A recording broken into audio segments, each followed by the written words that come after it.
மாணவர்கள் அனைவருக்கும் இனிய காலை வணக்கம். இந்த வார அசெம்பிளி வீடியோவில் நாம் கவிஞர் கண்ணதாசன் பற்றி பார்க்க போகிறோம்.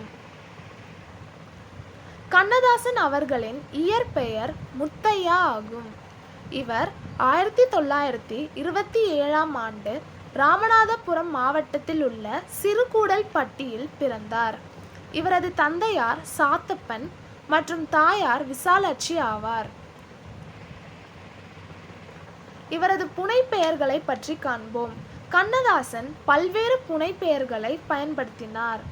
அவற்றில் காரை முத்துப்புலவர், வணங்காமுடி, கமகப்பிரியா, பார்வதிநாதன், துப்பாக்கி, ஆரோக்கியசாமி ஆகியவை அடங்கும். இவரது சிறப்பு பட்டங்கள் தமிழ் இலக்கியத்துக்கும் திரைப்படத்துறைக்கும் செய்த பங்களிப்புக்காக கவியரசு என்ற பட்டம் வழங்கப்பட்டது. மேலும் அவர் கவி சக்கரவர்த்தி என்ற பட்டத்தையும் பெற்றார். அவர் குழந்தை மனம் கொண்ட கவிஞர் எனவும் அழைக்கப்பட்டார். இவரது இலக்கிய படைப்புகள் பற்றி காண்போம். கண்ணதாசன் பல நாவல்கள் எழுதியுள்ளார். அவற்றுள் குமரிக்கண்டம், விளக்கு மட்டுமா சிவப்பு, ஆயிரங்கால் மண்டபம், ஊமையாய் கோட்டை, சிங்காரி பார்க்க சென்னை சிறப்பு வாய்ந்ததாகும். பல நாடகங்களையும் எழுதியுள்ளார். தென்றல், கண்ணதாசன், சந்தமாருதம், முல்லை, கட்டிடம், திருமகள், திரையொளி, பேரழகி ஆகியவை ஆகும். இலக்கிய நூல்கள் வனவாசம், மனவாசம் ஆகும். இவரது திரைப்பட பங்களிப்பு: கண்ணதாசன் 5000க்கும் மேற்பட்ட பாடல்களை எழுதியுள்ளார். அவற்றுள் 600க்கும் மேற்பட்ட பாடல்கள் திரைப்படங்களில் எழுதியுள்ளார்.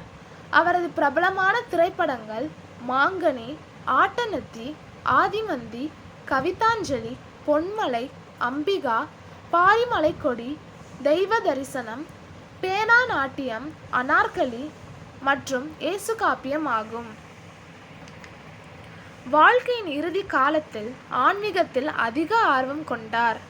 அர்த்தமுள்ள இந்து மதம் என்ற நூலை எழுதி பகவத்கீதையை எளிய தமிழில் விளக்கினார் கண்ணதாசன். கண்ணதாசன் 1981ஆம் ஆண்டு அக்டோபர் 17ஆம் நாளன்று சென்னையில் மறைந்தார்.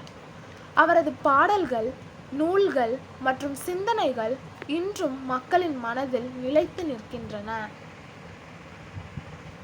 எனவே மாணவர்கள் அனைவரும் இந்த வீடியோவை நன்கு கவனித்து உங்கள் அசெம்பிளியில் கேட்கப்படும் வினாக்களுக்கு தெளிவான விடை அளிக்குமாறு கேட்டுக்கொள்கிறேன். நன்றி, வணக்கம். இந்த நாள் இனிய நாளாக அமையட்டும்.